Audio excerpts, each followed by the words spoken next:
Now they're on. There we go. Good. Yep, that was good. Thank you. Are you guys good? Yes. Thank you, Mr. Rose. Can everyone please stand for the Pledge of Allegiance? I pledge allegiance.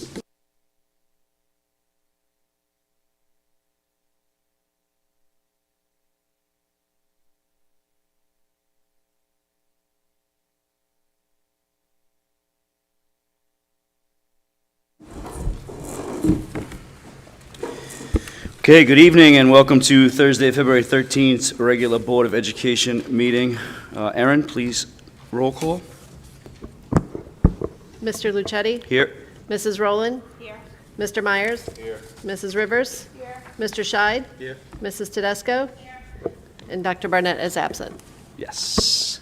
I just want to take a moment to say thank you, everyone, for coming. Happy winter. Another little storm coming ahead, so stay warm, stay cozy. We have a wonderful celebration. I don't want to take away from everyone's presentations, but just remember this week is all about kindness and love, so spread some kindness, spread some smiles, spread some love. We also have Black History Month, which we're celebrating, so that's awesome. And just want to get into the meeting, so. Correspondence to the Board of Education. So this is where you see the Board of Education received correspondence via the district clerk from January 17th to February 12th. So if you did send something, you don't see a name there, please check in with Erin. And thank you for all that. I need a motion for the approval of the minutes of two meetings, January 16th and also February 4th. Motion. Mr. Scheid, second. Second. Second, Mr. Myers, all in favor? Aye. Any abstentions? The motion carries. We're going to get into our superintendent report, and I'd just like to say good evening, Dr. Graham, and it's your turn. Thank you, Mr. Lucetti. I think that we have some students from Robert Moses Middle School this evening here first to start us. I think, is Tristan here and SJ? SJ's here? All right, SJ, you're a regular here, so you know where to go, right? Welcome.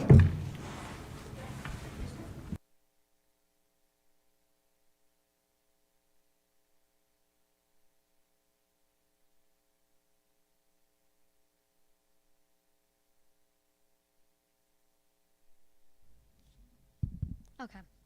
Good evening, Honorable Board of Education members, ladies, and gentlemen. My name is Shaurya Jain, but I normally go by SJ, and I am a member of the Robert Moses Middle School Equity Team. Today, I'm here to tell you of all the exciting things that are going around RMMS. First and foremost, our school was successfully able to put on the fall play, which was Death to the Drama Club, an intricate performance with a funny but equally as serious plot. The play occurred on 2 days, the 31st of January and the 1st of February. The school also had its own Sneaky Spirit Week for the teachers, where they tried to keep the themes secret from the students. These special themes included Wear All Black, Anything But a Cup, Mismatch Day, Dress Like a Student Day, and Dress for Your Favorite Holiday. We, the Student Equity Team, were also able to host a Lunar New Year celebration. The students celebrate by having traditional food, learning about the culture, and receiving a red envelope with a bulldog buck. This is a tradition in the culture where people are given red envelopes with money, and they receive their envelope from our very own Dr. Graham. Lastly, the Student Equity Team was able to conclude another successful training with Mr. McGee in which they reviewed equity and prepared presentations for 6th graders that are coming to the next school year, as well as a presentation for the Parent Equity Team. The 8th graders were able to travel to New York City yesterday to see the play version of The Outsiders, which is the novel they are reading in class. Students were able to see the book acted out live and compare and contrast the play with the book. The district attorney came to our school to talk about the importance of internet safety, teen dating, and consent with 6th and 7th grade students. They spoke to 8th graders about the dangers of drugs, especially fentanyl. Students in the Reading Buddies Club went to DeLuca to read with their elementary school buddies. Lastly, this week, all students and staff celebrated Spirit Week. Monday, we all wore shirts with positive messages. Tuesday, we dressed in our best clothes. Wednesday, we twinned with our friends. Thursday, we wore jerseys. And tomorrow, we will all wear purple to celebrate P.S. I Love You Day. We are looking forward to spreading love and positivity throughout the school and district tomorrow. We'll tell you all about the festivities at the next board meeting. Thank you all for listening, and I hope you have a fun and restful break next week.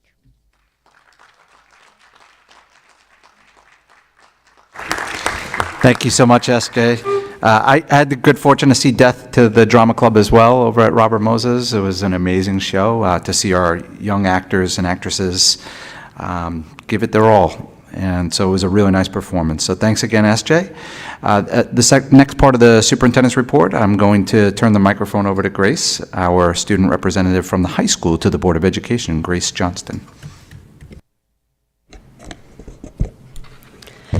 Good evening, everyone. My name is Grace Johnson, the Senior Class President of North Babylon High School. I am pleased to present the monthly report for February 2025. Today, the Civic Action Club took a couple of students, including myself, to the middle school to talk to the 8th graders about the high school. This way, we can ease their nerves about the transition to the high school. February 6th, we had our Slime the Teacher event. 13 teachers and 3 principals got slimed to raise money and awareness about ALS. On Monday, we had our Black History Month performance in the auditorium, celebrating Black history and culture with powerful performances, music, poetry, and more.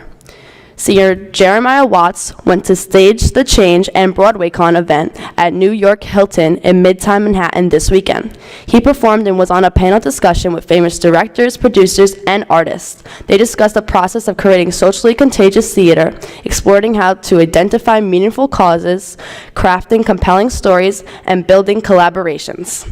On February 14th, tomorrow, we will be celebrating P.S. I Love You Day. Words of affirmations written on Post-it notes will be posted all over our school. P.S. I Love You Day bracelets will be P.S. I Love You Day bracelets will be handed out to students, and everyone is encouraged to wear purple. Our spring musical Shrek will be held on February 27th at 3:30 and February 28th and March 1st at 7 in the auditorium. Don't miss out. The Math and Honor Society introduction ceremony was on January 27th, and the World Language Honor Society introduction ceremony was on January 30th.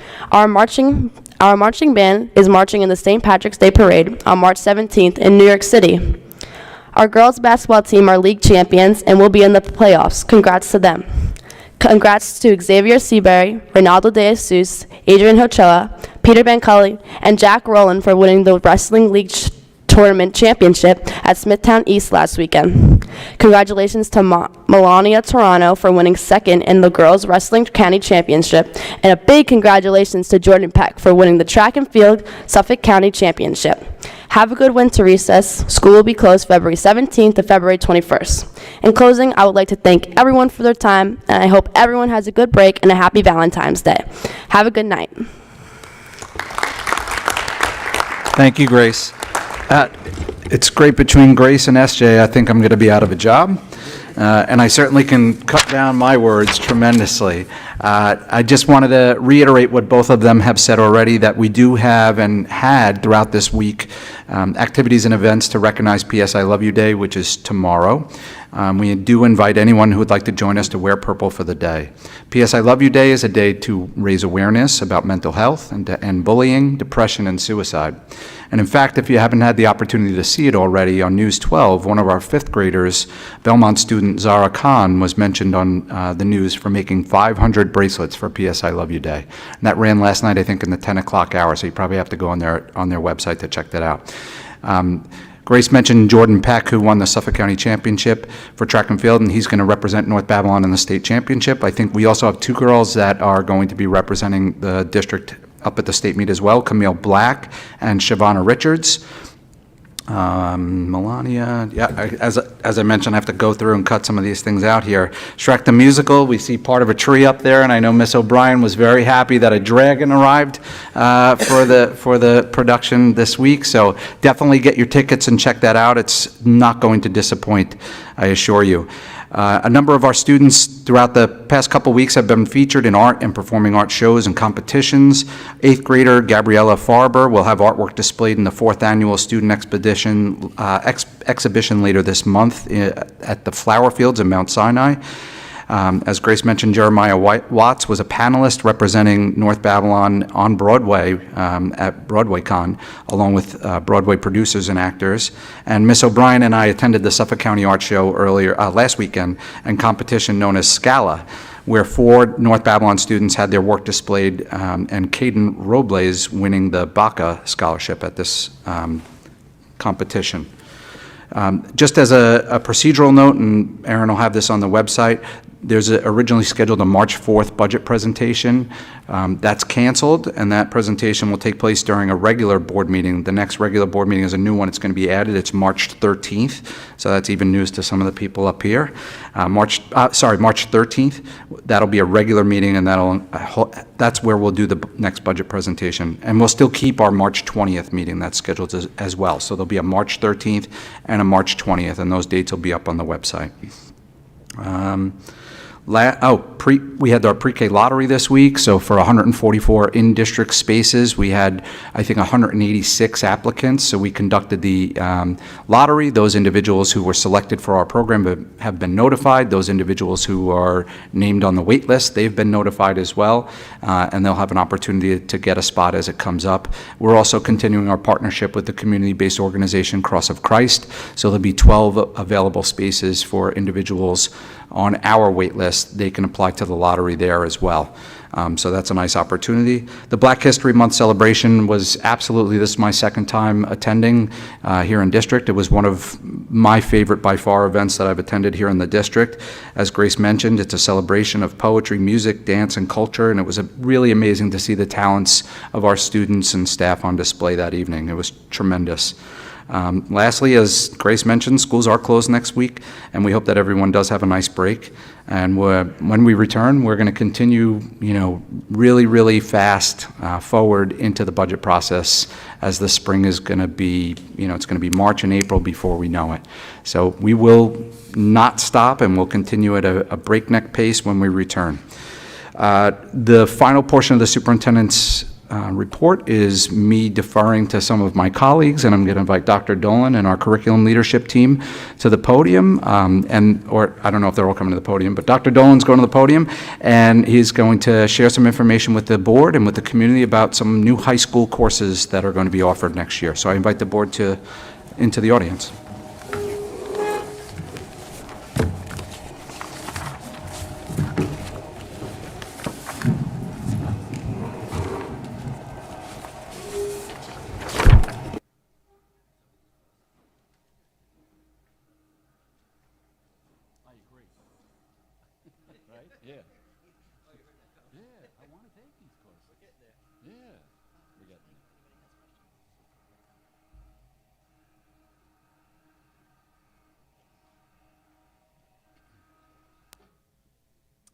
Good evening, everybody, and I'd also like to thank CJ for warming up the mic for me. Thank you. It was ready because of you. Thanks very much. So I have the honor tonight of talking to you about some proposed new courses for the district next year, mostly at the high school, but we're going to go across the district as well.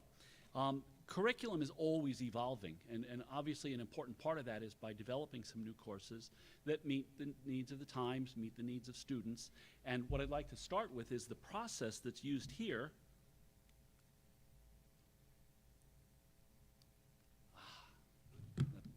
A moment of panic. I was going to give it to CJ, see if he could do it. And that is the process for course proposal and approval here.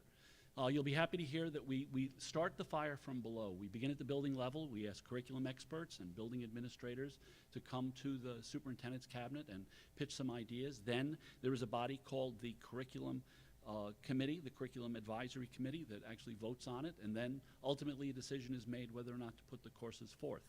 The courses you'll see here tonight are those that we are recommending, but they are all subject to student interest. That is, the courses don't run unless we've got students to man the seats.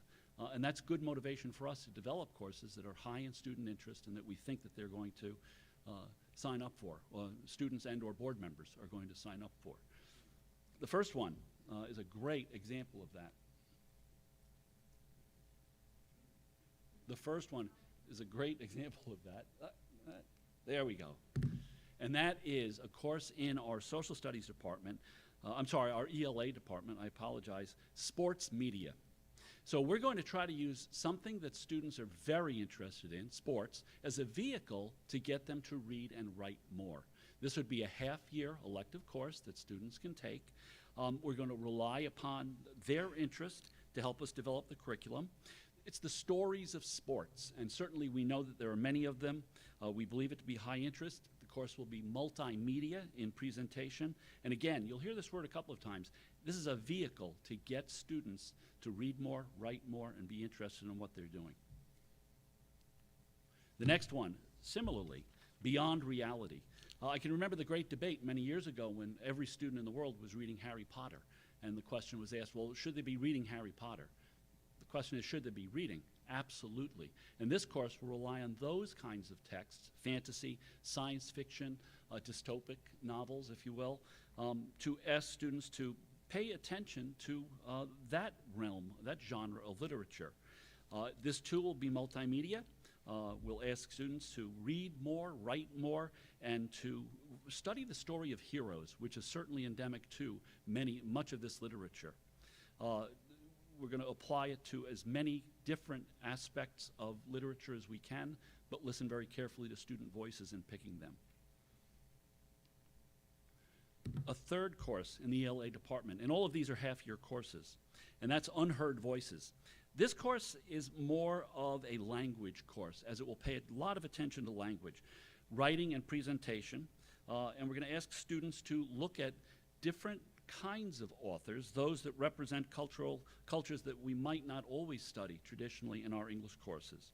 We're going to rely upon the past and the present, as well as through different media and text types, and ask students to help us choose some of those texts. The beginning of the course might see the teacher model some of those, but then we would hope that students would say, here's another example we'd like to study, and we will allow them to recommend that to us. Third, oh, and by the way, I very much thank C.J. Schultz, our coordinator of English, who is here with us tonight. Thank you for your hard work on this. Next, I'm going to introduce some courses from the Visual Arts Department, and before I do so, let me thank Elizabeth O'Brien, our Director of Music and Art, who is here with us tonight and who has helped to develop these courses. The first one, Intro to Content Creation. This one will prepare students for other courses, specifically Broadcast 1 and Broadcast 2. It will help them develop the tools for TV production. They're going to learn how to work in a TV studio.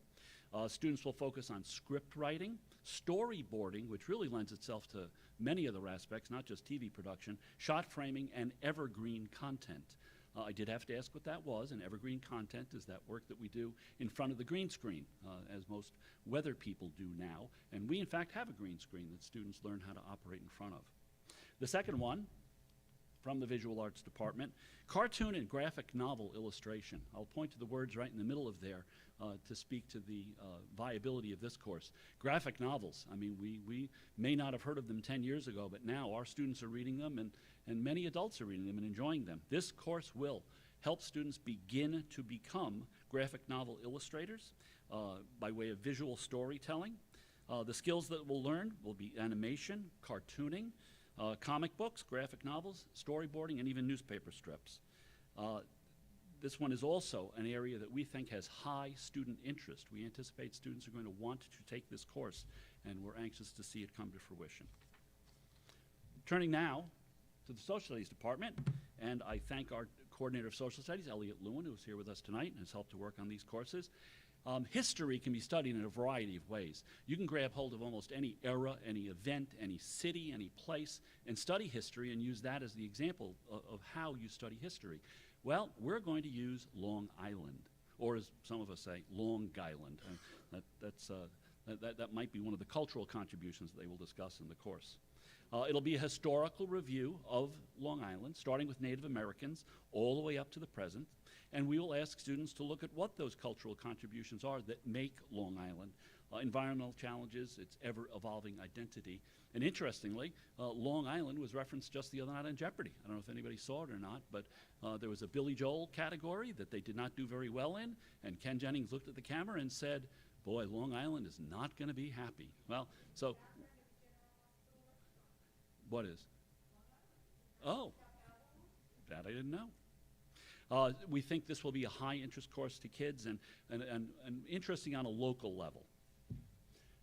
The other social studies course, also a half-year course, is a different kind of a course. We're going to look at current events, certainly, and historically we've always been able to use current events in the social studies to illustrate points, but we're going to ask students to develop some skills as they look at current events. Specifically, an emphasis will be placed on critical thinking, evaluating information sources, identifying bias, and separating fact from fiction. That is the ability to watch a news story, to look at a film clip, to hear a shot from a person, a figure, and evaluate the degree to which that information is accurate. That's a very important skill for all of us to have, and we believe students can begin to do that right here. We will also rely on media heavily here, and we'll ask students to evaluate those sources in class. The next course is not at the high school. It is, in fact, a kindergarten course.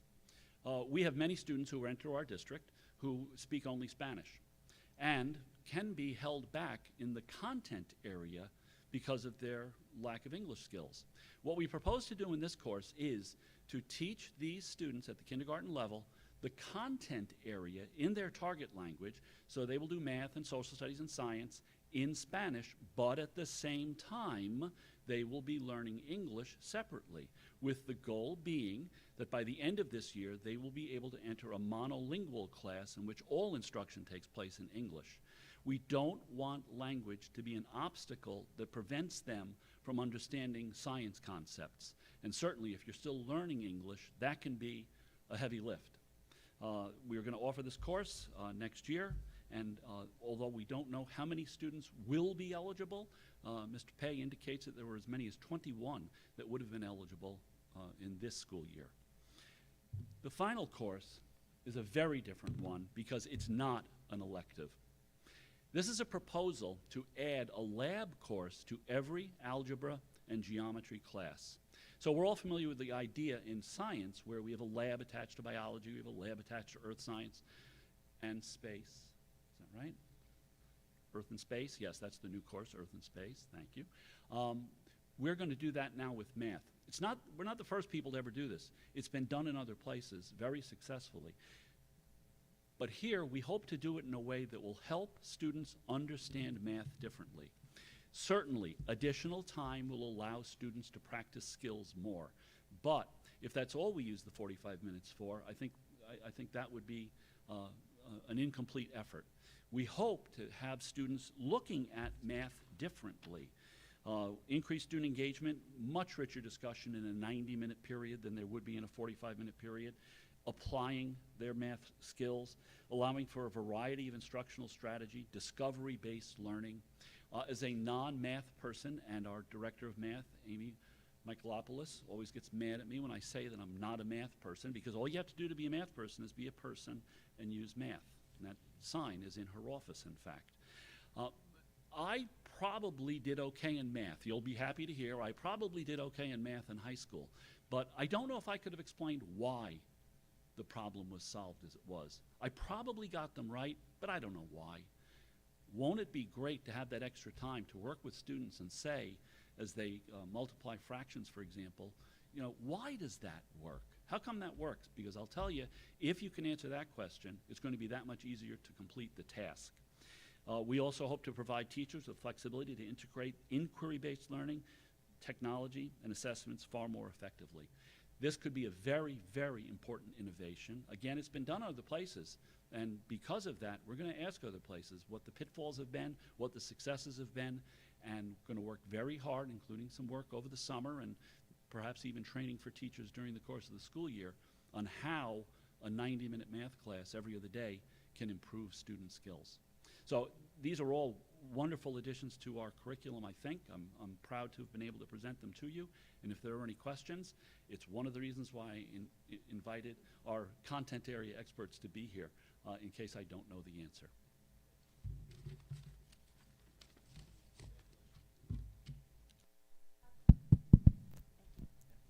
So right now we have a course. Do you remember the name of the course where there's 14 kids? Exploration. Is it exploration of math? So there's 14 kids in the class, and half of them are algebra and half of them are geometry. So it kind of sets the teacher up to kind of fail a little bit, and it doesn't work. I believe, and I'm watching Amy as I say this, that we would be collapsing the Yeah. investigations courses. Okay, thank you. Proposing to collapse the investigation courses, because this will involve a little bit more staff, and one of the ways that we hope to staff it is by using the staff that we've applied for those courses to Okay. this initiative. Okay, thank And we you. think this will be a better Yeah, application of staff. thank you. So, all for this, I think it's great. I think it'll help the teachers, help the students more, 90 minutes, they'll have a break in between. And we've had long-term difficulty in math here, so great. I have a question on the E&L. Is it realistic that in the year they're going to be proficient enough to be in, you said monolingual class at the end of kindergarten? That's the goal. Will there be some students who may need first grade, and for some students perhaps beyond, perhaps, but our goal will be to instruct students in English sufficiently that the concepts and the social studies concepts can be taught in English the following year. We'll still have assistance. They'll Yes. still have, Yeah. E&L assistance, certainly, but hopefully in a monolingual class, maybe with some push and assistance. Okay, all right, thanks. Thank you, sir. I was just wondering, with that ENL program, where will it be housed? I believe at Parliament.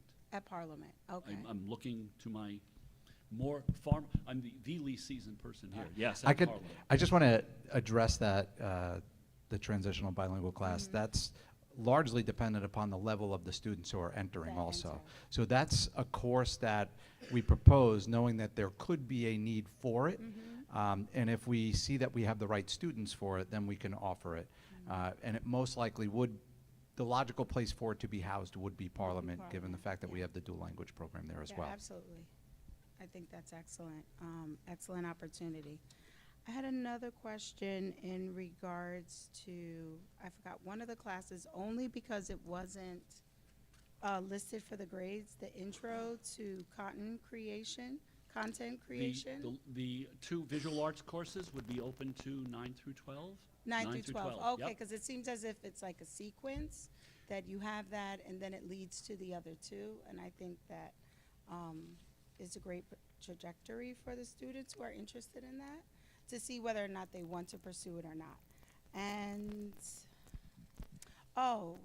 as far as in regards to the algebra and the geometry lab, that's a every other day, right? So a student could be enrolled in that class as well as the AIS as well. So one isn't, I'm just wondering what that looks like for a student who might benefit from both. Will there be room for that student? You're trying to pack a lot into a 9-period day. And as I think about a period and a half of math, a period and a half of science because of the lab, I don't know. Okay. If AIS is required, of course, we have to find a way to do it, but we're certainly making a busier day. I think a hope would be that the AIS would be less necessary by way of the lab. Yeah, just wondering that if one is in lieu of the other, or a student, if, it is on notice that he or she would benefit both. I'm going to need to That follow is up on given the that, and I will option. get you an answer Okay. through Dr. Graham tomorrow. Thank you. It's great stuff. Thank you. Thank you. Hello? All right.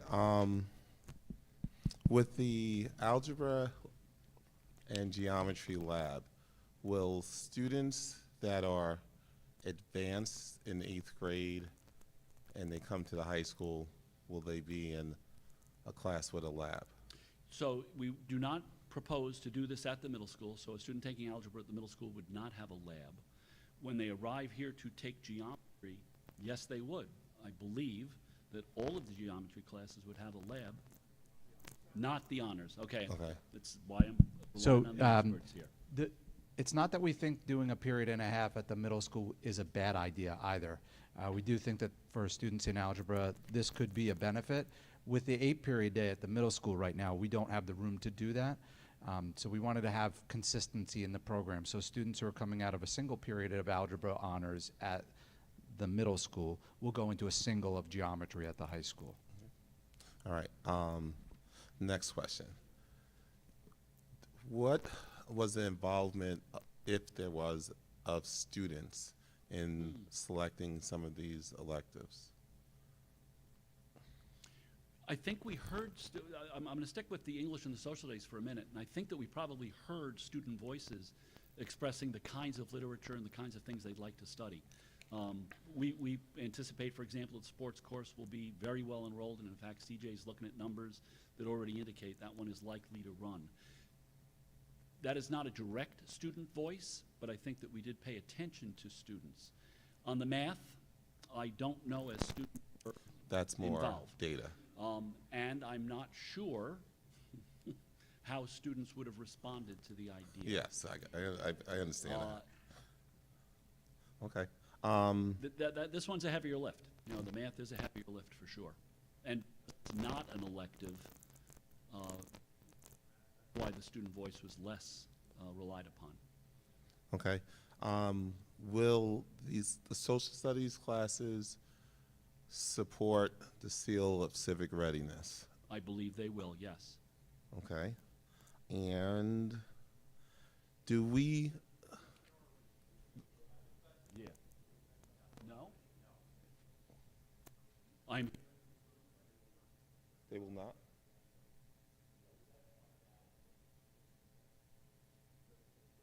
so the question was, would these two elective courses assist in the pathway to the seal of civic readiness?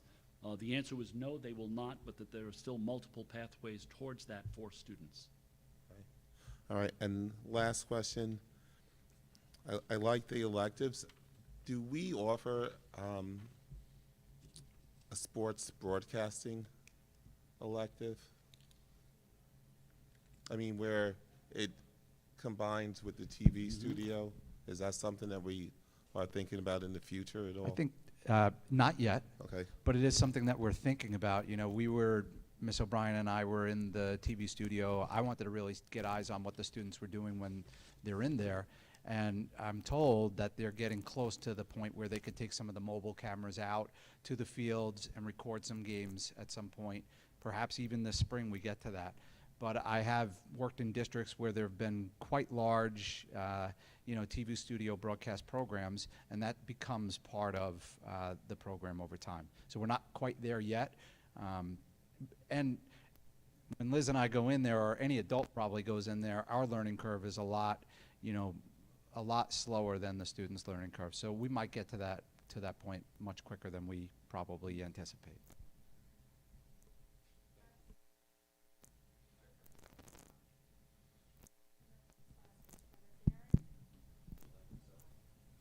The lab will.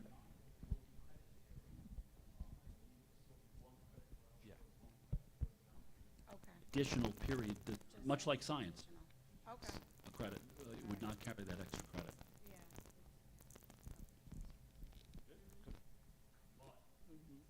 Improve the probability of learning credit.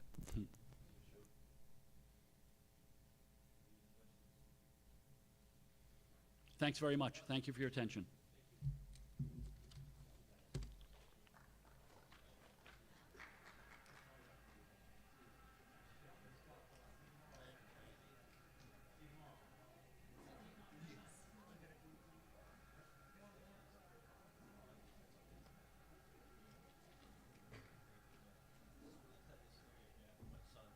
In high school. Yeah, as we're waiting for the screen to roll up, I just wanted to thank Dr. Dolan, all of our curriculum leadership team, certainly the building leadership team, our guidance department. There's a lot of people that went into the process of selecting courses that we're going to add. And as Dr. Dolan mentioned at the very onset of the presentation, when you offer classes at the high school and you add them to the course catalog, it's great.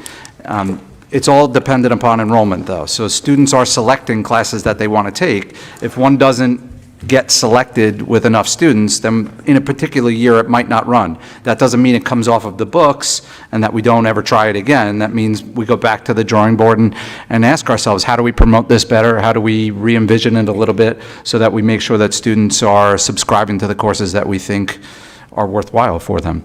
But thank you to our entire curriculum team there, and certainly to the building administration here at the high school as well. And the CAC process, I just wanted to take a minute to just mention that Dr. Dolan described when courses are selected. Those are proposals that come forward from our curriculum leadership in consultation with their teachers. That CAC is a committee that has representation of administrators and teachers throughout the district, and then they make those decisions of, they make the decision to make a recommendation to the superintendent of what to include within the course catalog. So there really is an involvement of multiple stakeholders throughout that process. So thank you again, and that concludes the superintendent's report this evening. Thank you, Dr. Graham, and the board too appreciated that presentation. We look forward to all those courses running and growing throughout the years. So now we're up to Section 6, which is public participation. This section gives the Board of Education an opportunity to recognize residents who wish to raise a question, make a brief statement on agenda items and agenda items only. Time available will be 5 minutes. Please head to the mic, state your name, and yeah.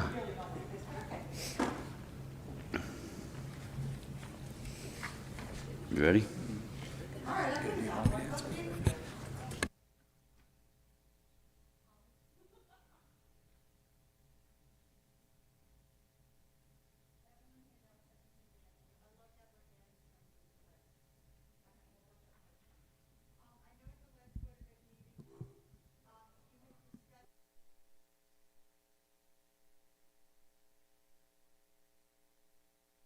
Decided to go with it because I see it's on the agenda tonight. I wanted to know how many students you need to run a section. The kindergarten, what did you call it? The transitional language class. How many languages do you think you would have to have in that class? Because it wouldn't be Spanish, we already have bilingual. Is that correct? It would be other languages? No, that class would be Spanish. It's different than bilingual. Can you just explain now? Because I just not understanding. The bilingual class is, there are students that are both English-speaking and Spanish-speaking who are all learning both English and Spanish. This one, depending upon the student's tested level for ENL, they would take that class and it's solely in Spanish. Oh, only Spanish? Correct. Okay, the way I understood it was it would be different languages. Okay. I know we brought back cosmetology. Are we looking to add any of those other programs? Because I thought that was the original plan. And because you're adding classes, I wondered why there wasn't anything. That was it. Wasn't that bad? Yes, so the single site polling, that was discussed multiple times. We think we had a bunch of conversations. We had a large discussion last week, and yeah, that's why we decided to put it on for a vote this time. Yeah, thank you. The next class is how many to run a class at the high school. I think, Evelyn, that's going to depend on the particular class. It's going to depend on our overall enrollment in a particular subject and discipline. But typically, I mean, a rule of thumb for me is I really like to have no fewer than 15 when we're initially looking at the course requests, because even if 15 at this point of the year register for that class or express an interest, when the master schedule starts to get built, some of them get conflicted out depending upon what other classes they're taking as well. And so it's not a hard set number. It's something that we're going to look at all the way through the scheduling process and look at our staffing as well. We have a high school of nearly 1,600 students. We can't run tons and tons of classes with 15, but it depends. If it's a music theory class, that it's a very small group of students who might subscribe to that class, then we might choose to run that class with a lower number. So it really is subject and class specific. We got to the transitional bilingual question, and then you said something related to other classes. I assume you mean CTE pathway classes. Things like, we have so many kids go to Wilson Tech, and one of the reasons we brought cosmetology in-house was honestly to save money, and you built a program. When that happened, you had discussed, I mean, you weren't here, but they I get it. bringing back other programs like that. So I was wondering if that's a thought, since we're adding different. It absolutely is something that we're still exploring in all disciplines. It's the challenge with some of those programs, those sort of niche programs, right, is that it's very difficult to find staff. And we don't want to go out and offer a ton of CTE programs that would replace students going out to Wilson Tech when we most likely will have a difficult time finding the staff to do that. Some of the other issues associated with some of those classes is just the facilities to offer them. And so those are all things that are under consideration, but it's absolutely something that we are looking at all of the time in our scheduling process.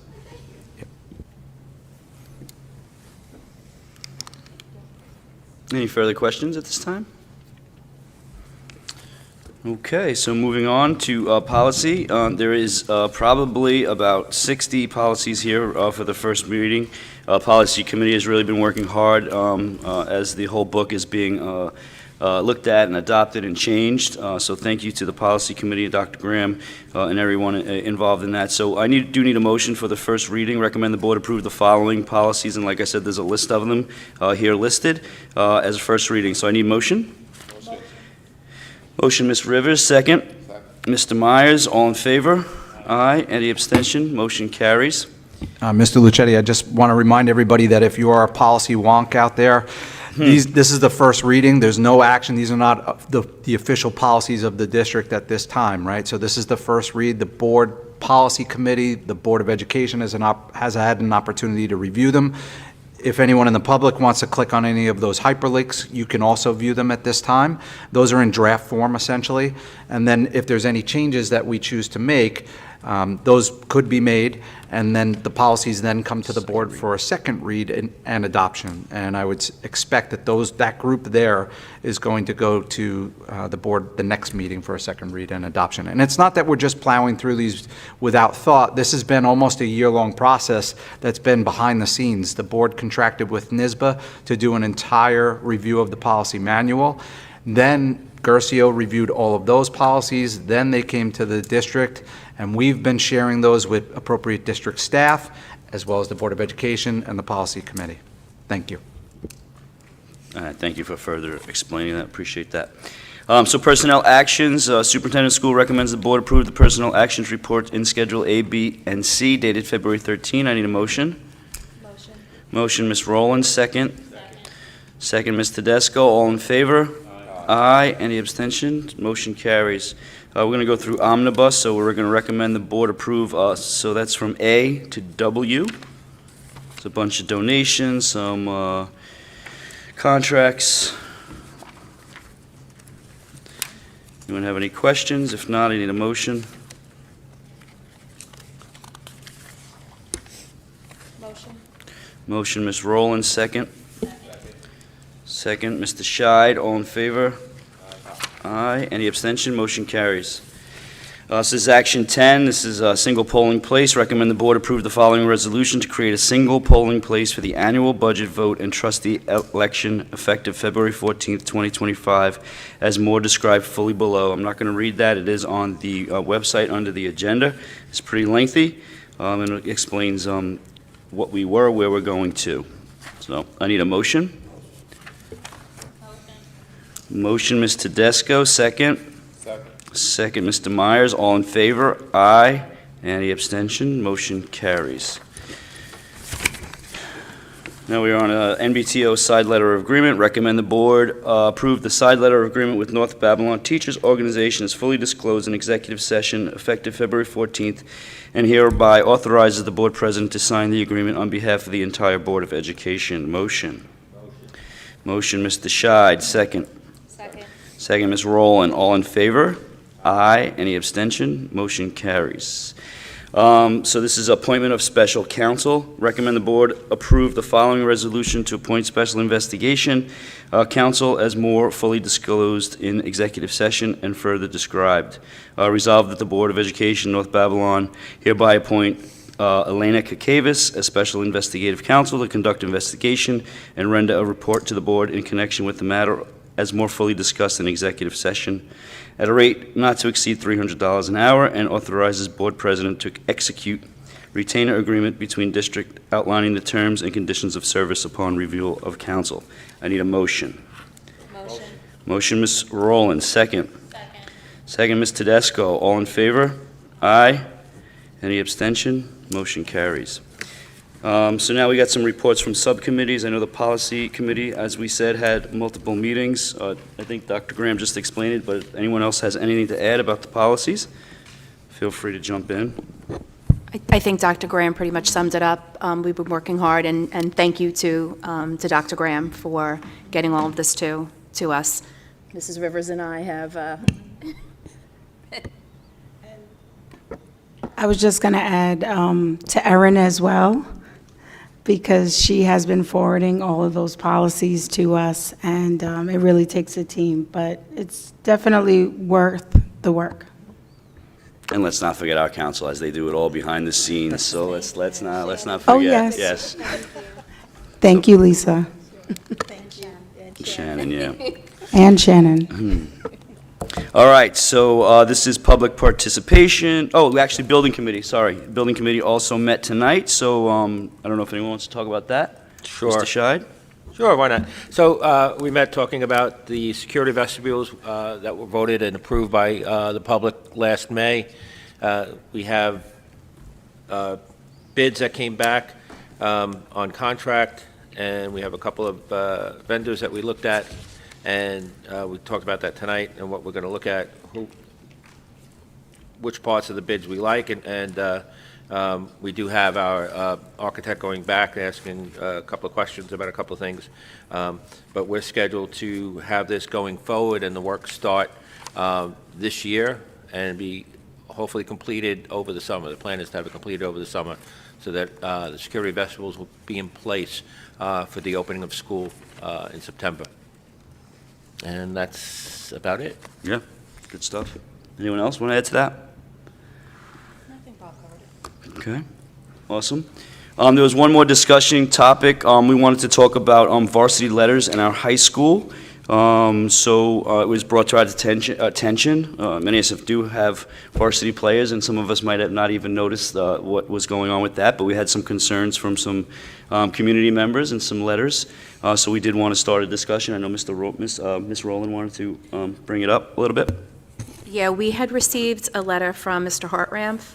I wasn't even aware that varsity letters weren't a thing, but I guess it has, at some point in time, a while ago, they stopped giving them out. And I've been hearing from other parents, and I know we have board members here who have students that are in sports.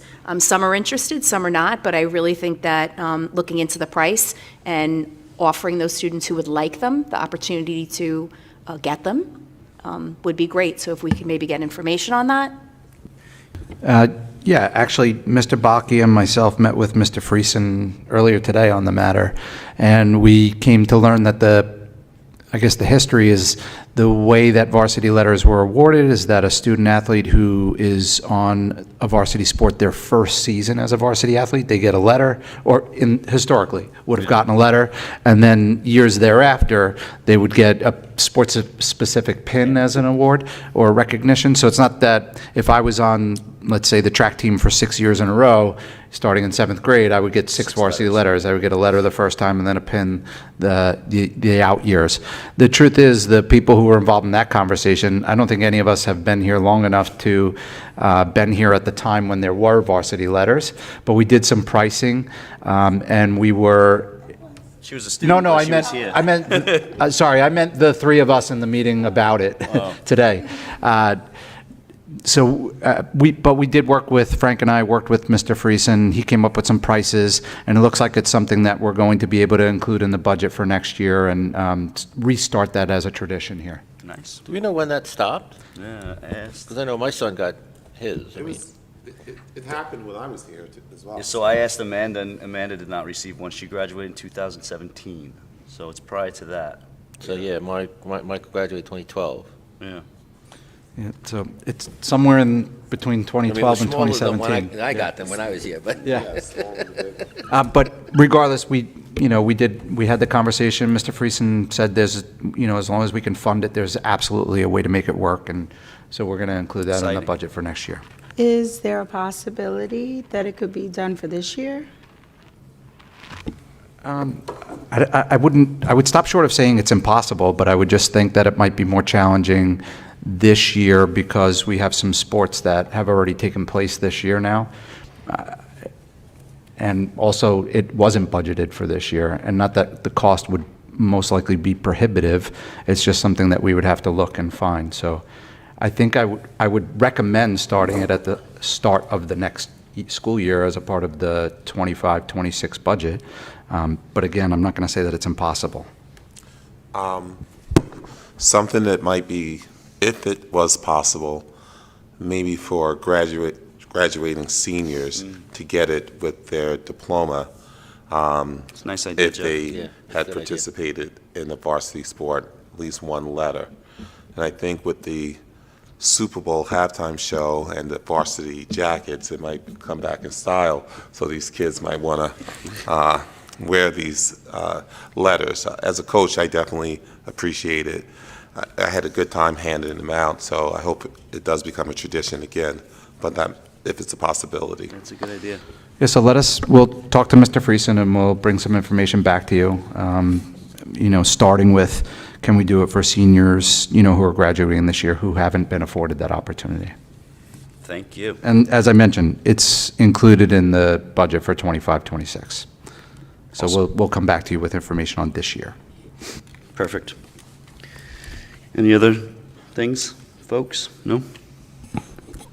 Okay, so we're into public participation. So according to Board Policy 1510, this section of the agenda gives the Board of Education opportunity to recognize residents who wish to raise a question or to make a statement on matters including but not limited to agenda items. Time available is the same, it's 5 minutes. Please head over to the microphone, state your name and, a little area where you come from. Yeah, thank you. You just gotta turn it on, yeah.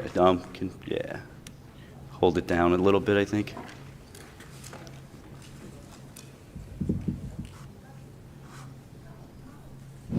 Hi. Hello. All right, Karen Schmidt, 159 here. First question, are you able to elaborate on the NBTO side letter of agreement that you voted upon? That's the, I don't know. Yeah, I'm just writing down the questions. You want to? yeah, do the questions and then we'll go back. Oh, you want to do one at a time? Yes, please. Oh. Roll the question this way, it doesn't get into your 5 minutes. Okay, and then number And we'll answer them two, what we I can. could not help but notice that you guys have just voted to hire an investigative counsel. And to my understanding, we have 2 attorneys present on retainer. So I guess I'm wondering what the purpose of an additional attorney would be. And then my follow-up question to that is that on the January 25th meeting, you voted to expand the scope of work by R.S. Abrams to conduct a forensic examination. So my question is there a relationship between those events? And then side note, varsity letter, I still have mine from high school. It is in a box in my attic next to my tassel. So I think it's a great idea for our athletes.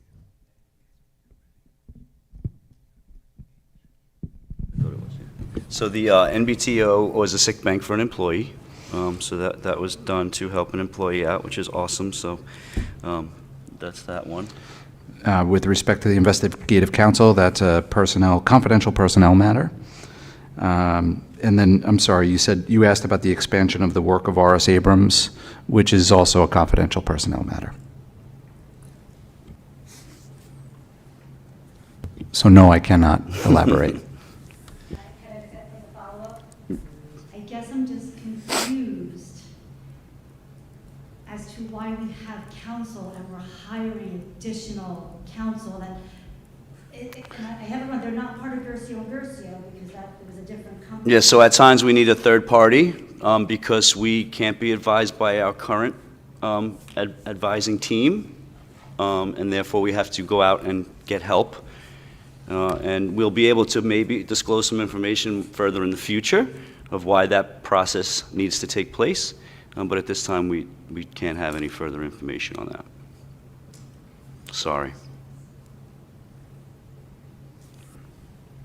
Anyone else? Good evening, Van der Voordy, 87 Schenectady Avenue. I just would like to know if there's any procedures or protocol in place if we get a visit from ICE. Yes, and this is something that was shared by the attorneys with all school districts, and we've been taking our guidance from our attorneys on this. If ICE were to visit the schools, we're treating that as no different than if they had visited our schools prior to any changes in federal policy, and that, you know, they can't come into the schools and capture information on our students or, you know, detain our students. So we're not allowing ICE or any other law enforcement agency to enter our buildings and have unfettered access to our students or student information. So if ICE were to show up at our schools, all of our school staff have been instructed or informed that if that should be the case, that they should call me, and the superintendent then will immediately contact council, and we will inquire as to what type of documentation is being brought, you know, for them to have access to students. Obviously, we have to comply with the law, but there's an intermediate step there in terms of us having a clear conversation with our attorney in terms of what our next steps are. So our security staff is aware of that, our building administration is aware of that, our bus drivers are aware of that, everybody in our school district has been informed of such. Sure. I'm still Evelyn Handel. I was just, as a follow-up to that, all of our information is stored cyberly at a different site. They can't have access to that as well, correct? No one has access to our databases and student information. Okay, I just want to ask that. Also, I know we're talking budget time, and over the last few years, you've mentioned many times looking into armed security guards in our schools, and the discussion really never went any further. So I was wondering if it's gone any further recently, and if there's anything in the budget for next year regarding that. It has not gone any further, and as of this moment, there is not something in the budget that includes that. Okay, and then can I just say where we stand with the bond and how much more work there is and how much more money there is? I'm sorry. I should have asked you before. No, it's okay. We're almost finished with a $69 million bond. There's just over $1 million left of construction. Those plans right now are up with the state, so we're awaiting their review. The last phase will be the Phase 6 administration buildings. That can't come out of the, that's not aidable. I know, it's not, you're correct, but that was part of the bond, and that's what's left in the bond. It's just over $1 million that we have left. And is that earmarked to solve that problem somehow? Yes. Okay. The plans are specifically for the administration building that are up at the state. To make renovations to the existing building? Yes, We've gone correct. the gamut on that. Okay. Yes, correct. Thank you. Have a nice vacation. Hi, how are you? Nicole Gergenti, 83 Pickwick. I am Nicole Gergenti, 83 Pickwick. Hi, how are you? I've actually spoken before about some concerns about technology a couple years ago with my then kindergartner, who's no longer in district. He has a non-resident placement somewhere else, but I have a pre-K-er. And I wanted to question, as you begin to review policy, it seems like you're going to go through the whole gamut, about the acceptable use policy and your opt-out policy that doesn't exist. So I have a pre-K-er, and right now we're determining if we're going to send him out of district for kindergarten or if he will continue to MGV. Part of my decision-making is going to be contingent upon these policies. So as a parent who had a student in MGV, I just really am uncomfortable with one-to-one devices and the excessive screen time that our elementary students are getting. And I reviewed the acceptable use policy, and when I registered my pre-K-er, I had to sign that for him, but I didn't. I just wrote, I'm going to opt out. And when I reviewed the policy, it says there will be a procedure for opting out. And I'm just curious where that is. And then there's one other thing with that, is that if there were to be an opt-out, and as a parent I should be able to opt my pre-K out of this, or my kindergartner, because if you read the acceptable use, You're agreeing to them following these rules in the acceptable use policy. They're 4 and 5 and 6 and 7. And as an adult, that's pretty complicated language. How does a young child understand that, right? So I think we have to look at the big picture. Is it necessary for these kids to be in front of screens as much as they are? And should we have policies in place that give parents options to opt out? That gives a healthier balance for especially elementary kids. So those are just things I want you guys to start thinking about as you review the policy. And that's it. Thank you very much. And feel free to reach out to Dr. Graham to get some of those answers for you if. One other thing. I'm looking at your website, and I want to know more about what instructional technology is being used in the elementary level, and there's nothing on the website that speaks to that. And if you go to the instructional technology page, it's just basically, I don't think you have a curriculum, like, or a technology curricular person that's a director in the district, from what I can tell. But I would love to know, considering such a big district, why we don't. We do have a director of instructional technology, and if you want to just send me an email and I can help you out with some of those questions and also point you in the right direction.